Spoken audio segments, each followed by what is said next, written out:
সরকার change হলে কিছুটা নিয়ম কানুনও পরিবর্তন হয়, অটোমেটিকলি এটা হয়। উনি কান পর্যন্ত পৌঁছায় না, যার কারণে আমাদের দেশে এই যে অধপতন হয়, সরকারের খুব দ্রুত অধপতন হয়, বারবার সরকার পরিবর্তন হয়, দুর্নীতি হয়। সরকারের উচিত ছিল এটাকে ওপেন করে দেওয়া, যে আমরা সবাইকে নিয়ে সিনেমা নির্মাণ করব।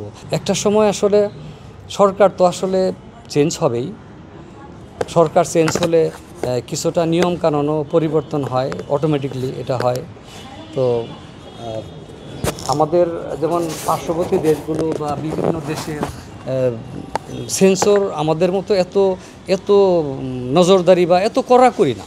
আমরা আমাদের এখানে যেরকম আমরা একটা পুলিশ নিয়ে সিনেমা বানাতে পারি না, পুলিশের বিরুদ্ধে কিছু বলা যায় না, আর্মিদের নিয়ে সিনেমা নির্মাণ করতে পারি না। তারপরে এই যে নৌবাহিনী, বিমান বাহিনী, আসলে কোনো প্রশাসনকে নিয়েই বা মন্ত্রী, মিনিস্টার, এমপি, প্রধানমন্ত্রী, প্রেসিডেন্ট, এদের নিয়ে তো আমরা সিনেমা নির্মাণই করতে পারি না। কিন্তু অন্যান্য দেশে কিন্তু ঠিকই হচ্ছে, সরকার কিন্তু সহযোগিতা করে। ওদের স্বপ্ন পূরণে পাশে থাকতে পেরে আমরা গর্বিত।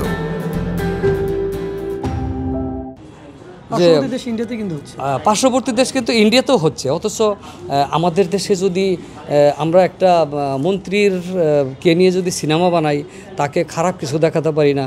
কিন্তু যদি আমরা এটা দেখাতে পারতাম, আমাদের বাংলাদেশে যদি এটা ওপেন থাকতো যে না, আমাদের একটা প্রেসিডেন্ট বা একজন প্রধানমন্ত্রীর উপরে সিনেমা নির্মাণ, সে কিন্তু জানে না যে তার যে সাথের যে লোকগুলো তারা কিভাবে দেশ চালাচ্ছে, উনি জানেই না, উনি কান পর্যন্ত পৌঁছায় না, যার কারণে আমাদের দেশে এই যে অধপতন হয়, সরকারের খুব দ্রুত অধপতন হয়, বারবার সরকার পরিবর্তন হয়, দুর্নীতি হয়।